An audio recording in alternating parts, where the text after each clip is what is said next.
et c'est reparti aujourd'hui pour le jour 13. Voilà, donc je viens juste d'enregistrer un tout petit commentaire sur le jour 12 et avant de démarrer le jour 13 en espérant que ça se passe mieux qu'hier. Et je promets, je vais moins forcer qu'hier. Alors, déjà, prenons le temps de lire les problèmes. On n'est plus sur les premiers jours où on essaie de performer, d'aller à fond la caisse. Prenons le temps de regarder le paysage.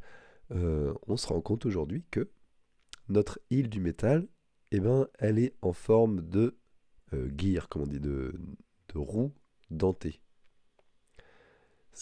Donc c'est parce que c'est là qu'il faut venir chercher les pièces pour réparer les machines de sable qui servent à avoir du sable pour filtrer l'eau, de manière à ce qu'on ait de l'eau pour faire de la neige sur l'île de la neige. Donc je pense que là, ouais, hier on a eu l'étoile des petits Z là, ce sont le champ de ressort. Et a priori aujourd'hui on fait un petit boing boing boing et on arrive sur l'île du volcan. Ah, je sais pas si ça s'appelle le volcan, mais peut-être que ils vont donner un autre nom, on ne sait pas. Alors qu'est-ce qui se passe ici? Avec notre aide, l'équipe des sources chaudes, ah non, pardon, des ressorts chauds, arrive à trouver le ressort qui est approprié. Et on arrive sur Lava Island. Ah, c'est pas Volcano Island, c'est Lava Island. On arrive juste sur le rebord. Je pense que c'est tant mieux. Honnêtement, je sais pas si j'aurais, comment on dit, trust, fait confiance là, à un ressort pour me projeter sur une île qui s'appelle Lava Island. Ah bon, par contre, il n'y a pas de lava. Bon, bah, alors en fait, pas de problème. Il n'y a pas de lava. Par contre, il y a beaucoup de. Ah, je sais quoi, c'est de cendres et des rocs igneous. Alors, je sais plus ce que c'est. Bon, des rochers, c'est des pierres ponces, non? Un truc comme ça. Euh, Il y a aussi des mountains qui sont éparpillés un peu partout. C'est bizarre d'avoir des montagnes éparpillées. Alors, on s'approche d'un petit groupe de montagnes pour découvrir que il y a une vallée entre elles qui est complètement remplie de miroirs.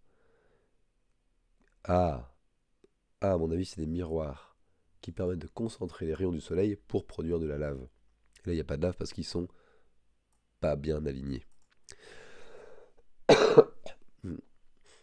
Là, en tout cas, ils ont l'air tous alignés à peu près dans une direction consistante. Alors, on va dans cette direction. C'est peut-être pas le soleil alors, c'est peut-être autre chose. Euh, on se balade dans la vallée des miroirs et il y en a quelques-uns qui sont tombés des frames, c'est quoi? C'est des cadres qui les maintiennent en place.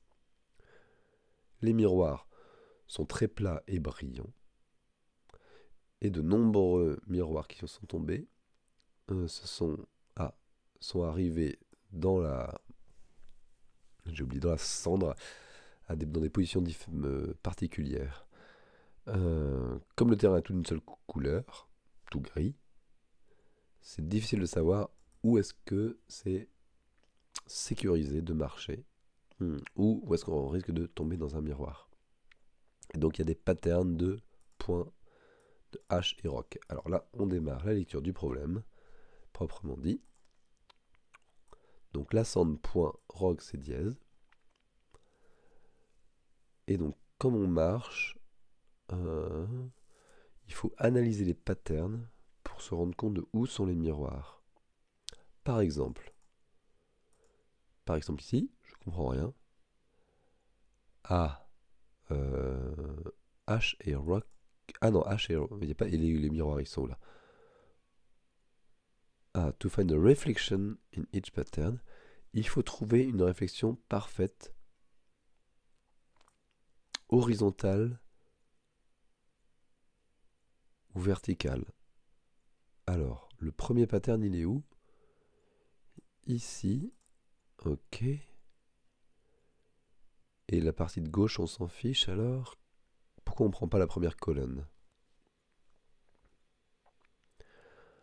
Alors, pour trouver la réflexion, une réflexion parfaite, parce qu'on a aussi verticalement là.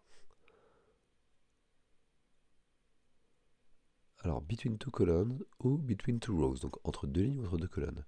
Dans le premier pattern, la réflexion, c'est une ligne verticale entre deux colonnes, entre la 5 et la 6. Bon.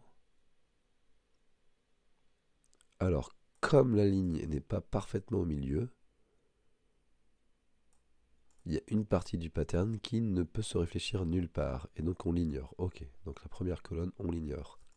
Mais on aurait pu dire pareil entre la ligne, entre la row 1, 2, entre 3 et 4 ici.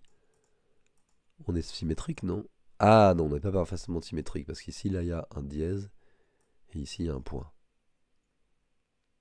Sinon, on aurait pu. D'accord.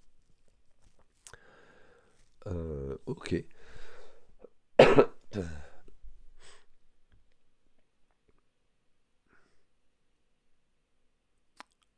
Alors, toutes les autres colonnes se réfléchissent bien dans le pattern. Ok, la 2, c'est exactement la 9, etc., etc. Ok.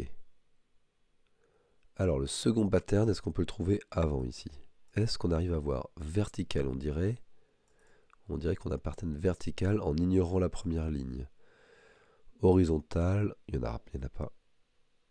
Je prédis entre la 4 et la 5. C'est bien ça, entre 4 et 5. 1 devrait se réfléchir dans la 8, mais il n'y a pas de 8. Toutes les autres, 2 c'est 7, 3 c'est pareil que 6, et 4 et 5 sont les mêmes, d'accord. Alors, pour résumer, la solution, c'est quoi? C'est d'ajouter le nombre de colonnes à gauche de chaque ligne verticale, plus 100 fois le nombre de rows devant chaque horizontal line. Pourquoi chaque? Parce qu'il y a deux patterns. Donc là, 405, 4 rows. Alors, c'est quoi 100 fois le nombre de rows. D'accord, donc on a plein de patterns. Ça, c'est mon input à moi. Boum, boum. Ok, donc dans chacun des patterns, il faut trouver horizontal ou vertical. Et là, je vais pas démarrer. Je vais pas démarrer. Je vais réfléchir d'abord à la bonne manière de faire. Et je pense qu'après, je vais arrêter. Tout simplement parce que je suis encore malade. Et que voilà, je préfère prendre le temps de la réflexion. Parce que qu'est-ce qui me vient à l'esprit là? Alors, regardons le premier. Où est-ce que... il y a un pattern là? Je vois pas de pattern.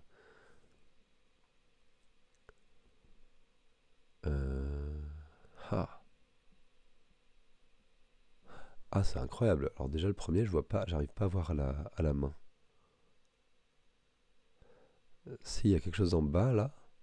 Ah, mais c'est un tout petit pattern. D'accord. C'est entre la ligne là. D'accord. Donc on peut avoir, effectivement, si on est près des bords, on peut potentiellement avoir, genre, si les deux dernières colonnes sont identiques, et ben on peut avoir un pattern sur les entre l'avant-dernière et la dernière.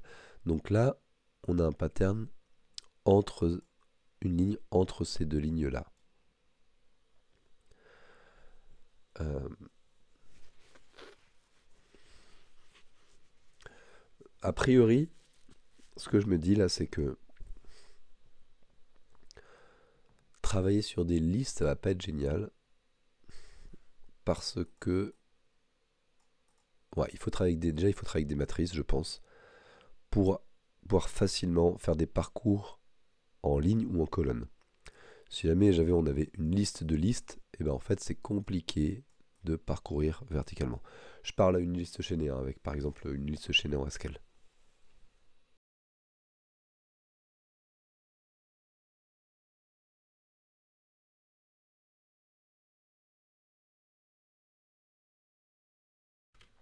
Excusez-moi.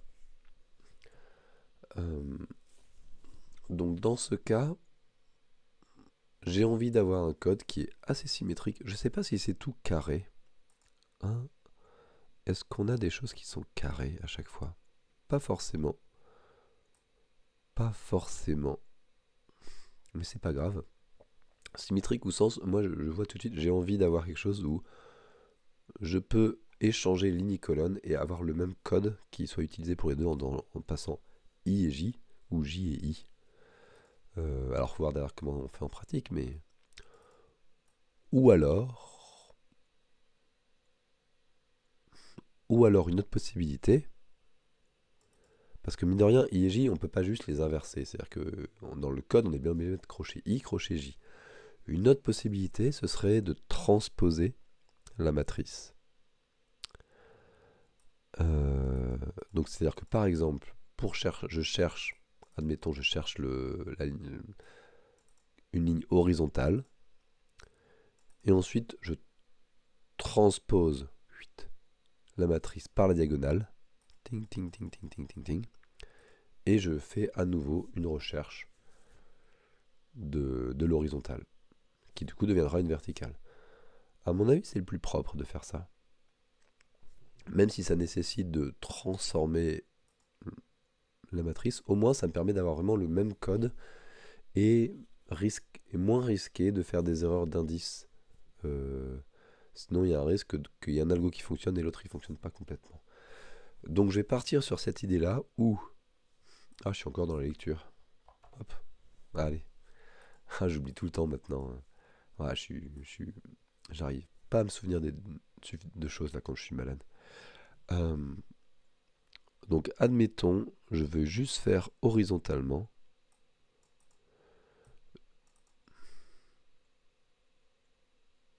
Alors, il y a une technique bourrin qui va être tout simplement de dire, bah, je teste. C'est pas très compliqué, hein, je teste chacune des réflexions possibles. Et à chaque fois, je regarde si les lignes de part et d'autre sont égales en partant du milieu. Donc là, est-ce que ça et ça c'est égal? Non. Donc j'essaye entre est-ce que là et là c'est égal? Non. Alors c'est vrai que déjà c'est intéressant, enfin, dans l'idée, hein, rien que pour trouver un endroit possible, il faut avoir deux lignes, ou deux colonnes, hein, mais là on va que parler, deux lignes successives qui soient égales. Tac, donc là on voit ici par exemple deux lignes successives égales. Ça m'a l'air d'être un pattern possible, mais est-ce que c'est vraiment le cas? Tiens, je vais faire juste à la main pour voir.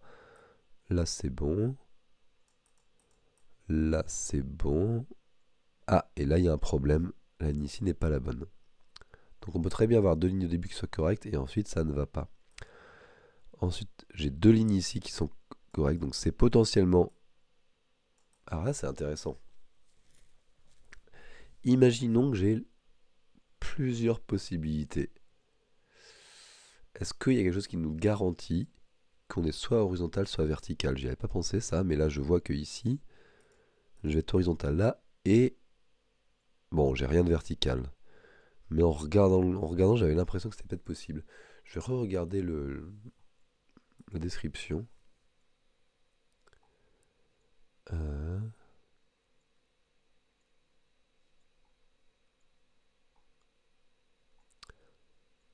Alors, la réflexion. Where the mirror house. Alors, hmm, j'ai envie de dire, ce n'est pas possible d'un point de vue roleplay. C'est-à-dire que si j'ai un miroir qui est tombé et qui me fait réfléchir une partie, il n'y a pas de raison qu'il y ait une autre partie. Ah si, le hasard peut faire que le hasard pourrait faire que qu'on ait une autre réflexion, mais bon. On va supposer, et on peut mettre un certes, hein, c'est pas grave, qu'il n'y a qu'un seul. À chaque fois, il n'y a qu'une seule possibilité. Euh, Alors j'hésite à essayer de quand même coder un peu là.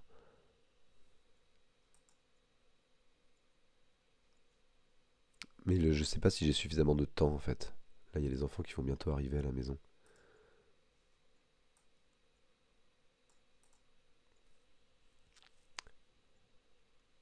J'ai quand même envie d'essayer. J'ai quand même envie d'essayer vite fait. Allez. Mais je vais prendre mon temps, tranquillement. Hop, sur cet exemple-là. Alors, on quitte ici. Hop. Day 13. C'est les 12, 13 ici à droite. Tiens. Ah non. Oula. Init day. Entre temps, j'ai fixé mon problème de makefile d'hier pour Haskell. Alors, le problème du jour s'appelle point of incidence. Oula. Point. Allez, je vais mettre incidence point.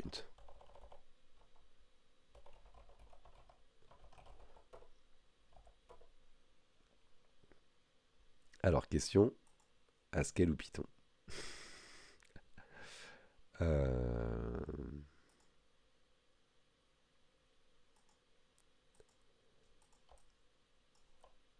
Je vais choisir en fonction de ma transposition de matrice. Python transpose matrix. Est-ce qu'on peut facilement? NumPy. Est-ce que j'ai vraiment envie de faire NumPy? J'ai pas forcément envie de faire ça. List transpose matrix in Python. Est-ce que on fait des zip de zip? Bon, on peut faire des... Oh, c'est moche. Si jamais Haskell me propose directement transpose matrix, list of list.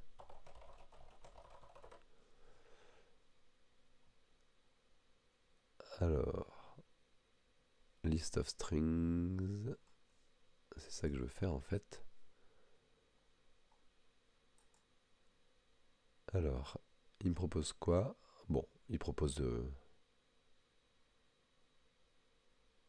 Il propose de le recoder de toute façon.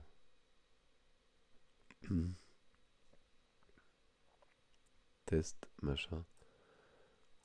Qu'est-ce que c'est un get zip list de séquence A de map? Oh, je comprends rien.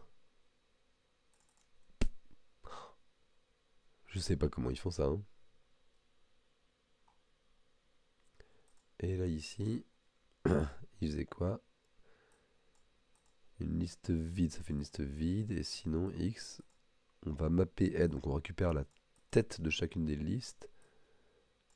Ah ouais, et on récupère le reste de chacune des listes et on refait un transpose de l'autre côté. Oui, oui, oui, oui, pourquoi pas.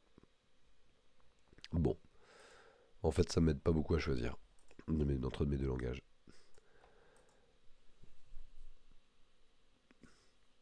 Est-ce que lequel va me faire plus facilement la comparaison de lignes? Écoutez, je vais faire un peu de Python, on a déjà fait beaucoup de Haskell hier, et ça fait mal à la tête de tout le monde. Et alors je dis ça, et j'ouvre le point, le Haskell quand même. Pourquoi ça rame là? Qu'est-ce qui rame ici? Excusez-moi, je regarde vite fait là. J'ai un truc qui me prend 100% de mon CPU. Et j'aimerais bien savoir ce que c'est. Si c'est OBS ou... Qu'est-ce que c'est? C'est OBS. Pourquoi il est si lent OBS ce soir? Je sais pas. Mais j'ai du mal à... Ouais. Bon bah c'est pas grave. Alors...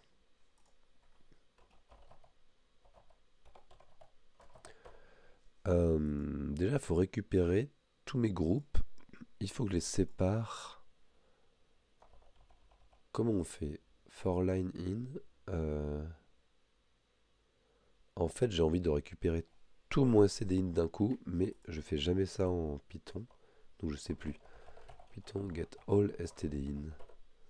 C'est stdin.read, 6.stdin.read peut-être. On dirait que c'est ça là. Ils ont l'air de proposer ça. On va faire ça.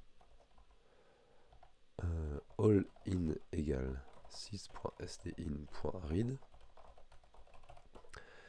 Ensuite, je vais splitter selon des doubles retours à la ligne. Ça va mettre chunks. Est égal à allin.split sur backslash n. Et ensuite, il faut quand même que je split selon les backslash n. Donc je vais faire... Ou alors, serait-il peut-être plus malin de splitter d'abord sur backslash n et ensuite d'avoir une liste. Bon. Tiens, je sais pas ça. J'ai essayé les deux. Ça, c'est les lines. Et en fait, est-ce que je peux splitter mes lines .split sur une liste vide? On va voir si ça marche ça. Parce que du coup, si je split selon les backslash n, là, je vais avoir des lignes vides normalement.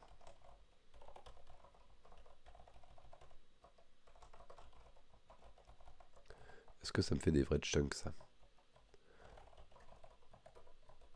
On va voir. Ah, j'ai pas le droit de faire de split sur des listes. Mais ça doit pouvoir exister quand même. Alors, Python split list.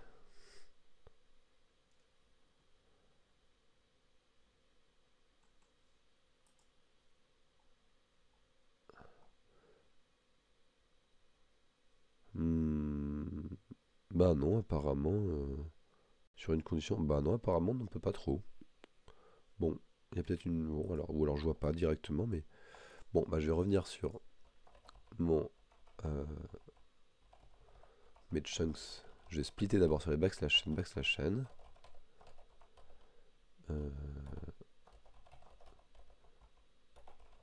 Chunks, c'est row. Et ensuite, chunks, je vais mapper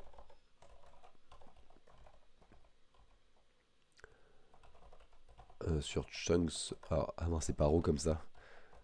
Là, j'ai fait de manière phonétique, c'est row comme ça que je voulais brut.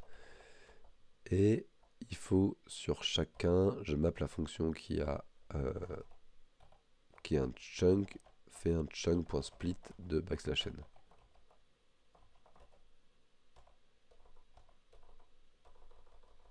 Est-ce que ça c'est bon? Il me manque une parenthèse ou j'en ai trop? J'en ai trop. Non, j'ai pas mis au bon endroit. Hop, comme ça. Ah, toujours. C'est pas ça lambda? Lambda 2 points. Là je confonds. Ah.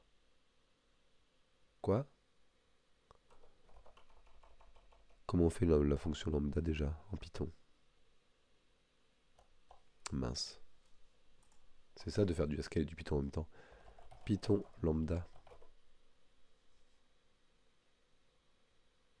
Je fais un exemple, les fonctions lambda.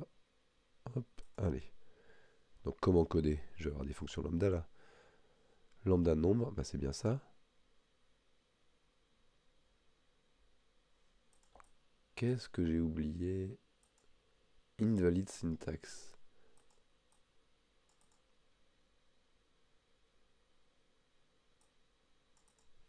Bah. Ah, quelle douille.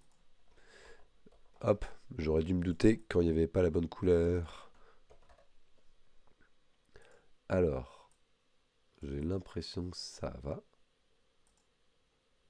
Et... Ah oui, j'ai bien deux chunks là et là.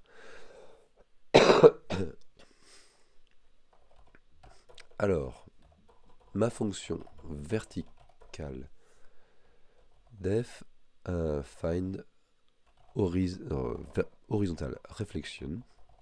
Je vais prendre un chunk en argument. Et je vais tester toutes les possibilités. Donc ça peut être entre 0 et 1. Alors il faudra que je me fasse gaffe à plus 1, moins 1 avec les indices. Donc for i in range, donc on va dire de 1 jusqu'à la longueur de chunk, moins 1. Je vais tester entre la ligne tester entre la row i et la i-1.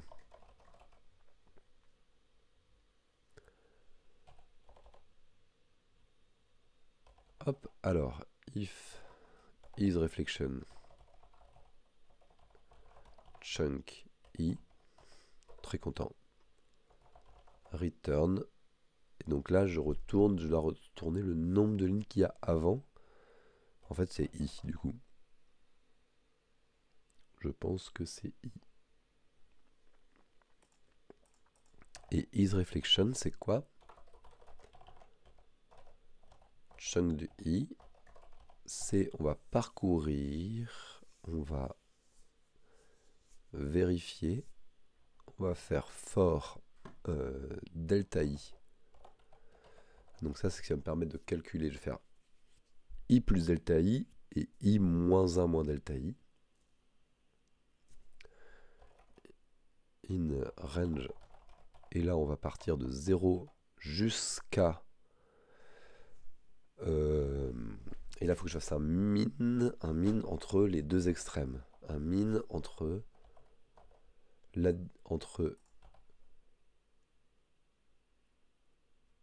len de chunk moins i. Je vais me mettre sur une autre ligne, parce que là c'est trop gros. Alors, la distance à la fin, c'est row after. J'en ai combien? J'ai len de chunk moins... Est-ce que j'ai len de chunk moins i ou pas? Là, je risque de me gourer de plus 1, moins 1. Il faut que je réfléchisse un peu. Si je suis en train de tester... Admettons que j'ai 10 lignes. Et que je teste la première. Donc c'est entre l'indice 0 et l'indice 1.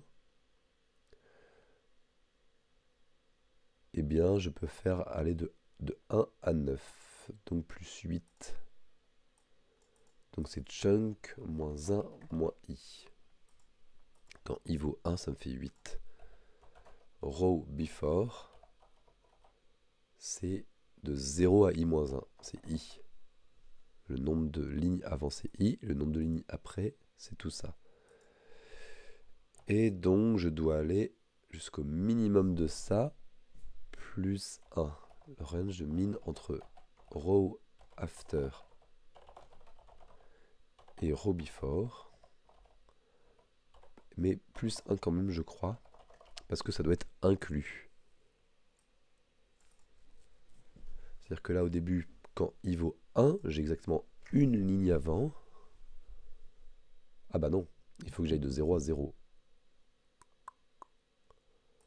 Le minimum ici, ça va être une ligne avant. En tout cas, pour avant, ça doit bien être ça. Et pour après,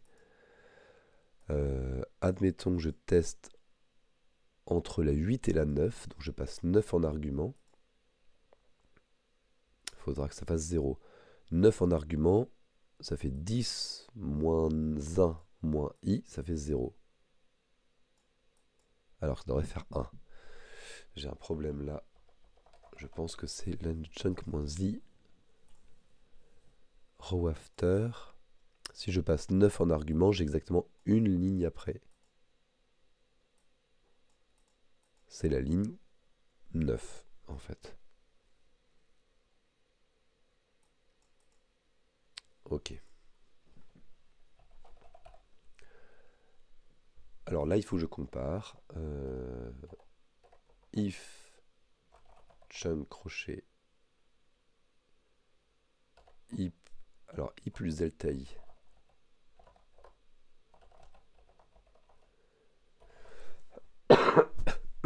J'espère que je peux faire la comparaison de comme ça. Qui est égal à chunk de i moins 1 moins delta i.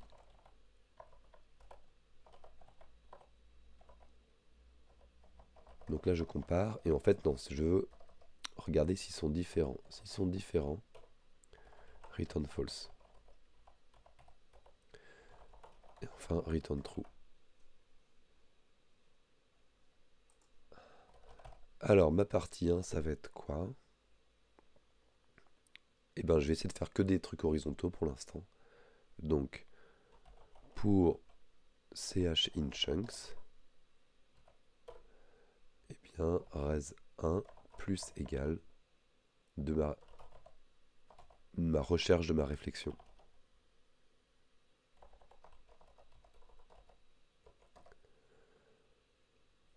Alors j'ai un... Ah oui, alors là, return 0. Ok, donc là j'ai trouvé le 4 qui était horizontal. J'ai pas trouvé l'autre. Pour le deuxième, ouais, je veux vraiment faire la transposition en fait. Find horizon reflection. Alors du coup en fait ça va être find a reflection.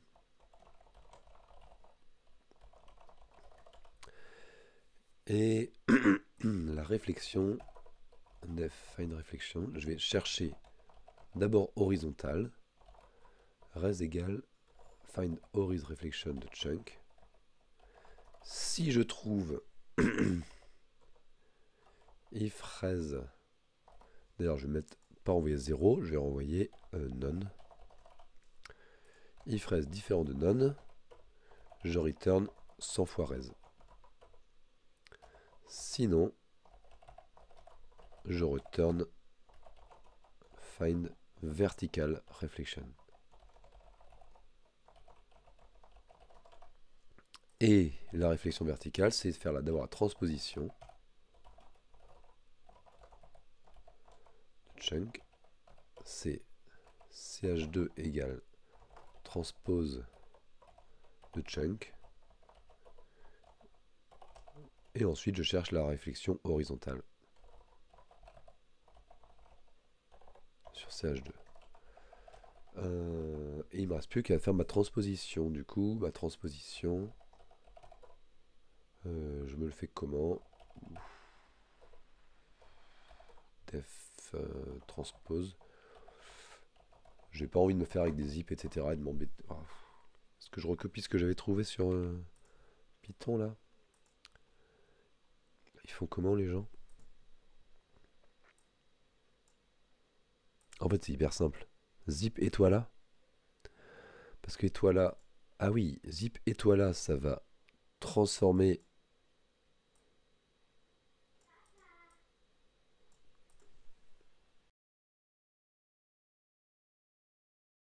Bon, excusez-moi, faut que j'y aille, les enfants sont arrivés. On terminera plus tard. Ciao, ciao. Et coucou. Il est méga tard. Je pense qu'il va y avoir personne là. Mais voilà, comme je suis malade, je me suis endormi hyper tôt. Genre vers 8h. Et voilà, je me réveille là. Je me réveille là. Ah si, salut Mota. Bon bah on va faire une petite session à deux. Je sais pas si tu avais suivi la première partie tout à l'heure. Je vais expliquer vite le problème. On est 4. On est 4. Non, si tu regardes sur le chat, après c'est des bots hein, sur le chat. Les utilisateurs, tout ça. The Hawks. Alors The Hawks je connais pas mais je pense que c'est des bots tout ça. Bah alors en gros le problème c'est faut trouver, faut faire des... Il y a une sorte de miroir. Et donc en gros, faut trouver là, tu vois, dans cette partie-là, faut trouver une ligne verticale ou horizontale qui fait une réflexion. Et en fait, là, on voit que... alors ça pourrait presque être entre la 3 et la 4, sauf que là, ici, hop, c'est pas pareil. Mais sinon, là, les deux du milieu sont pareils, là. Les deux au-dessus et en dessous sont pareils. Et en fait, du coup, là, le miroir ici, il est vertical, je crois. La séparation, elle est entre les colonnes là 5 et 6. Alors, il le montre, voilà, entre 5 et 6. Et donc, la colonne 1, on peut l'ignorer. Et il y a une partie qui est réfléchie. Et alors, la manière de faire ça, alors je vais pas reprendre tout le détail, parce que j'ai fait tout à l'heure, il faudra regarder le replay. Mais bon, c'est simplement de parcourir, pour chacun, là j'ai séparé en morceaux.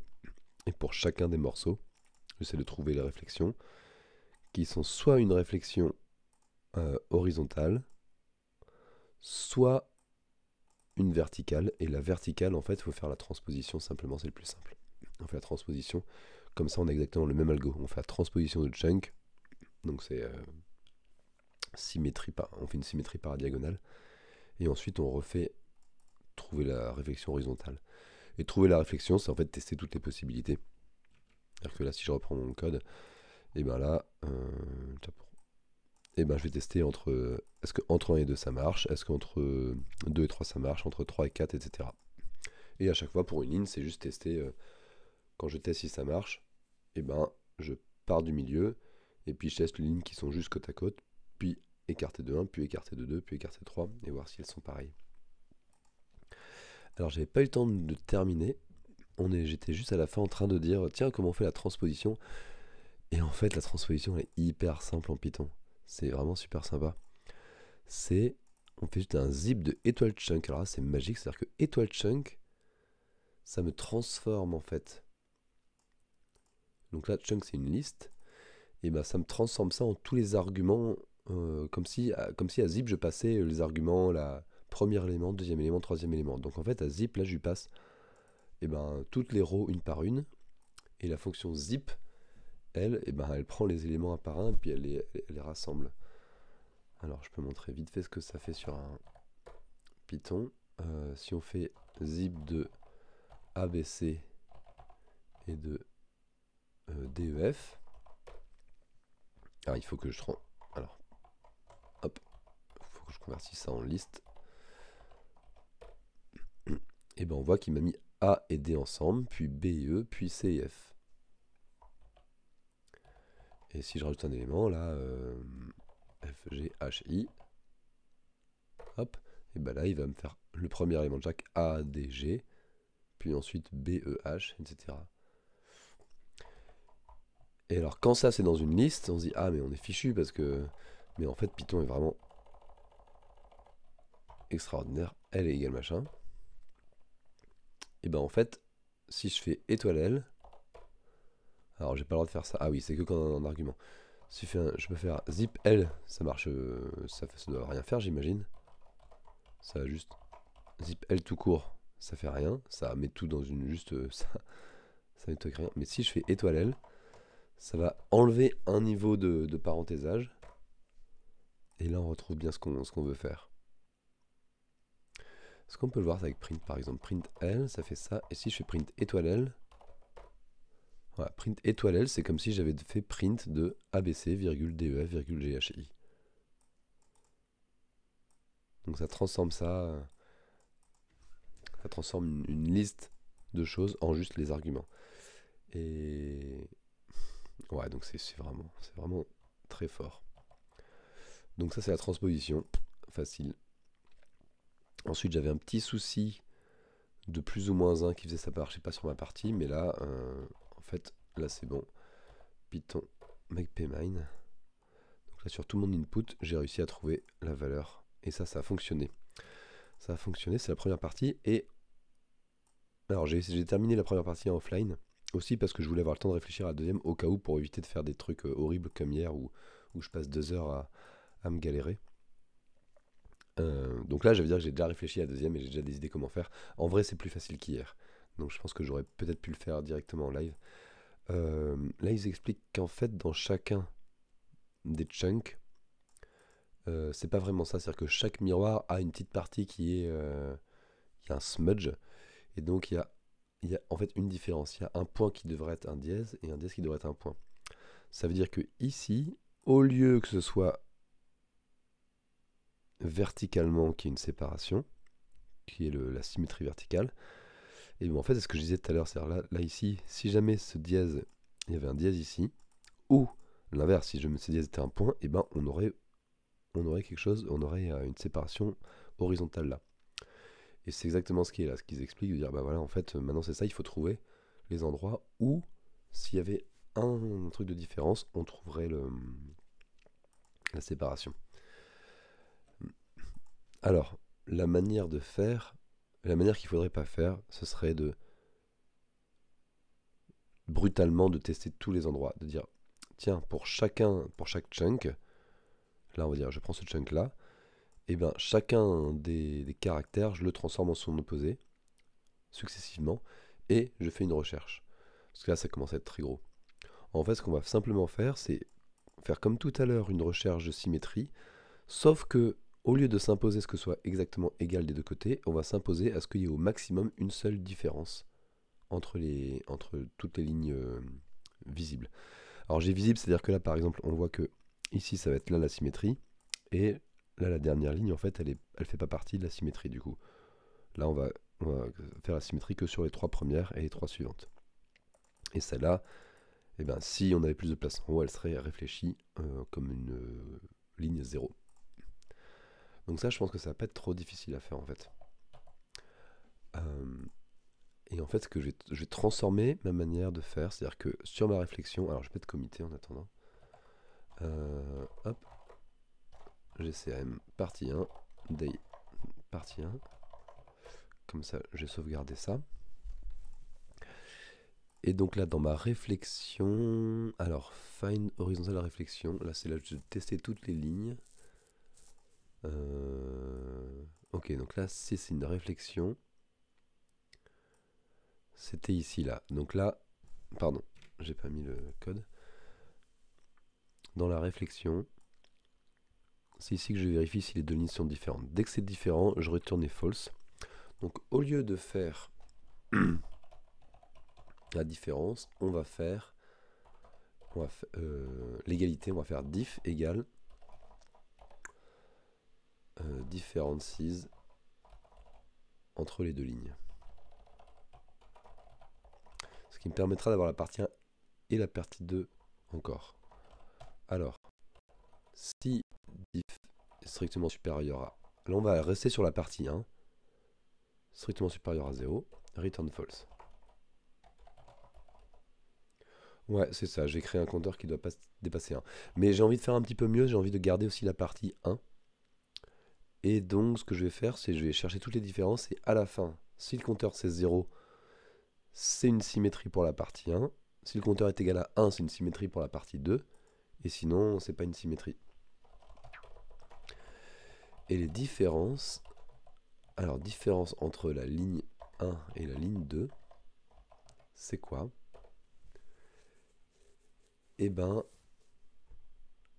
je vais faire un truc sioux. Je vais faire la somme de... Et là, je vais faire un map. Et map peut s'appliquer avec plusieurs je vais faire un map NE sur L1 et L2. Alors là, ça fait quoi ça? Il faut que j'efface mon opérateur. Alors ça, j'ai fait de la recherche en offline tout à l'heure en me demandant comment faire des choses un peu propres. From opérateur import NE. Alors je pourrais importer aussi addition, etc. NE c'est quoi? C'est not equal. Donc là je fais quoi? Je fais map NE sur L1 L2. Donc c'est-à-dire L1 L2 sont des listes et je vais prendre élément par élément. Je vais créer une troisième liste où j'ai fait à chaque fois un élément est différent de l'élément au même indice de l'autre côté. Oui, map en camel, c'est assez classique le map. Donc là en fait c'est comme si je faisais for i in range de la longueur, et ben je faisais un x.append de L1 crochet i différent de L2 crochet i. Et donc ça me crée x une liste de booléens. Et ensuite je peux faire la somme de ces booléens. True c'est 1 et false c'est 0. Alors est-ce que ça continue à fonctionner comme ça? Non. Alors if diff supérieur à 0, non type, ah oui, il faut que je fasse un return. Ça c'est à chaque fois, dès que je fais du fonctionnel en fait en Python, j'oublie de faire des returns parce que pour moi c'est pas naturel de mettre des returns quand je fais du fonctionnel. En Haskell je mets pas de return. Ok, donc la partie 1 continue à fonctionner. Alors, Donc dans réflexion, je vais faire quoi? Je vais faire num smudges, c'est 0. Donc la différence égale machin. Maintenant num smudges plus égale diff. Si différence est strictement supérieure à 1, on retourne false. Et quand on termine la boucle, on va faire, alors si, ah non, c'est pas diff, c'est num. Si le nombre de smudges c'est égal 0, on va faire un return true et false. C'est-à-dire c'est vrai pour la partie 1, faux pour la partie 2. Ensuite, et si c'est pas le cas, c'est forcément normalement égal à 1. Je vais faire un assert quand même. Smudges égale 1. Et là, je vais retourner false. Donc il y a exactement un smudge. Donc c'est vrai pour la partie 1. Alors, isReflection c'est là. If isReflection. Donc c'est plus isReflection. On va faire part 1 et part 2 égale isReflection. Et on va faire i part 1 égale none. I part 2 égale none. Alors, si part 1, alors on va faire i part 1 égale i. If part 2, i part 2 égale i. Et à la fin, je vais retourner les deux i part 1 et i part 2, qui sont soit une valeur, soit none. Ok, donc ça c'est find horizon réflexion. Find vertical, alors réfléchissons. C'est quand même compliqué de gérer ces deux parties à la fois. Donc quand je trouve une réflexion, alors il faut savoir que les réflexions horizontales, je dois faire 100 fois le résultat, sinon je fais juste plus le résultat pour une réflexion verticale dans le résultat final que je dois donner.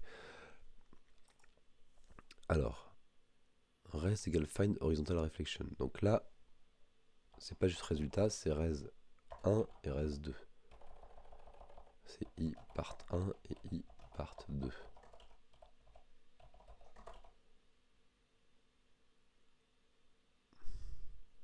Donc si i part 1 différent de none,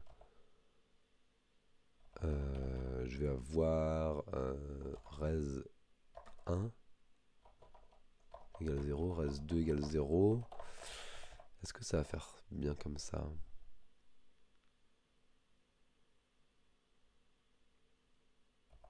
Donc je fais pas différent return, je fais res 1 est égal 100 fois i part 1. If i part 2 est différent de none, c'est le résultat 2 qui fait 100 fois i part 2. Et ensuite je reprends ici i part 1, i part 2, mais pour la réflexion verticale. Et je vais faire exactement pareil là. Hop. Res 1 est égal. Donc là normalement je ne peux pas avoir res 1 des deux côtés. Je peux normalement trouver. J'ai pas le droit de trouver un truc vertical et un truc horizontal. Je pense qu'ils sont bien faits. Je vais quand même vérifier. Si part 1 est différent de node, je vais faire assert que res 1 égale 0. Si part 2, je vais vérifier que res 2 est bien égal à 0. Normalement. Oula, j'ai des coquilles. Voilà, et maintenant, si les deux sont encore à 0, res 1 égale 0, and res 2 égale 0, j'ai pas trouvé la réflexion. Sinon, je renvoie res 1 et res 2. Voilà, et donc pour chaque chunk, on va faire R1, R2 égale machin, res 1 plus égale R1 et res 2, on récupère la valeur de 2. Alors, invalid syntaxe, pourquoi égale isReflection, il y a un 2 points qui est pas là. Cannot unpack non-iterable bool object. Alors, isReflection, Ah, j'ai un return. Ah, j'ai un return false. Donc là, c'est false, false qu'il faut que je renvoie. C'est ni pour la partie 1, ni pour la partie 2. Ok, partie 1, 405. Partie 2, 400. Je crois que c'est correct. Voilà, il dit que c'était bien 400 pour la partie 2. Écoutez, sans plus attendre, pmine, partie 2.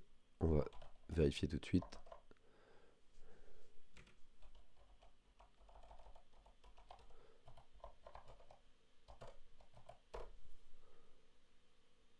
Et c'est GG. Voilà. Bon, super. Là, celui-là était pas très difficile. Il était un peu gentil, celui du jour, comparé à celui d'hier. Mais je pense que si. Il y a d'histoires. Ah, j'ai complètement oublié ce de mon chronomètre là. Allez, hop, je lance le chronomètre partie 1. Donc voilà. Lecture 7 minutes, ensuite 7h30 sur la partie 1. Et on a terminé la partie 2 en 9 secondes. Voilà le total. Bon, je suis vraiment pas très bon sur mes chronos. Aussi, aussi voilà, quand on fait des pauses au milieu de la journée. Mais même là ce soir, j'aurais pu quand même relancer la partie 2. Le live, alors cet après-midi, je l'avais fait vers 18h. Je l'avais fait un peu avant. Et du coup, là, tu vois, c'était il y a. C'est ça, hein, 18h et 7h, c'est ça, on arrive à 1h du mat. Ah oui, mais là, c'est à 1h. Bah là, le live que j'ai fait ce soir, là, je l'ai lancé il y a 20 minutes, mais si jamais tu as reçu effectivement la notif de cet après-midi à 1h du matin, c'est un peu nul. C'est dommage. Hmm. Alors, retournons à mon calendrier pour voir si c'est joli. Et ouais, je disais du coup, là, à mon avis, euh, le problème sur les ressorts, ben, il fallait que ça arrive là en termes de roleplay sur l'histoire. Euh, et donc on pouvait pas faire le problème des ressorts avant le problème des miroirs actuels. Même si le problème des miroirs est plus simple. Enfin, je trouve plus simple. Ah, bah c'est le soleil, voilà, c'est ça. Oui, bah j'ai commencé il y a 20 minutes, là, 21 minutes. C'est joli. Ah, bah là on voit, je pense que les petites montagnes. Ah oui, il nous disait si on était au milieu de petites montagnes. Alors je sais pas si ça représente les montagnes ou si ça représente les miroirs. Là, les miroirs qui sont cassés. Mais à mon avis, ces miroirs, ça va concentrer. Là, il va falloir qu'on répare. Là, l'histoire, c'est qu'il n'y a plus de lave. Il n'y a plus de lave. Et sans lave, on peut pas faire tourner les forges de Gear Island. Là, c'est pas Gear Island, c'est de Metal Island. Et sans ça, on peut pas avoir les pièces pour faire les machines pour fabriquer le sable. Et sans ça, on peut pas filtrer l'eau. Et sans ça, on peut pas avoir de neige. Et sans ça, on peut pas avoir Noël. Mais là, on sent qu'à la 14, je pense que ça va être le truc le plus haut. Et après, on va redescendre. 14, on va faire 15, 16, 17, 18, 19, 20, 21, 22, 23, 24 et 25 à mon avis. On va terminer le 25 quelque part ici. Donc là, on a encore 3 jours à faire sur quand même la Island, Lava Island pour réussir à fixer la lave. Écoutez, je vais pas vous garder plus longtemps. De toute façon, moi je suis malade, il faut que je retourne me coucher. Là, c'est une petite intermède au milieu de la nuit pour terminer ce problème. Je suis assez content d'avoir réussi à le faire euh, sans passer 1h30 à faire du Haskell horrible devant vos yeux. Merci. Et voilà, j'essaierai de continuer à faire comme ça et de prendre le temps de réfléchir au problème et voilà, faire peut-être moins de tout en live direct, mais regarder les problèmes et puis me laisser le temps de réfléchir voilà, pour avoir un contenu derrière où je peux vous apporter quelque chose et pas juste galérer pendant des heures. Ouais. Ouais, bah la première après, ouais. Regarde en replay la première, elle était pas très compliquée non plus la première. Allez, ciao ciao, je vous dis bonne nuit et à bientôt. J'espère que demain je serai en forme pour faire le problème du Day 14.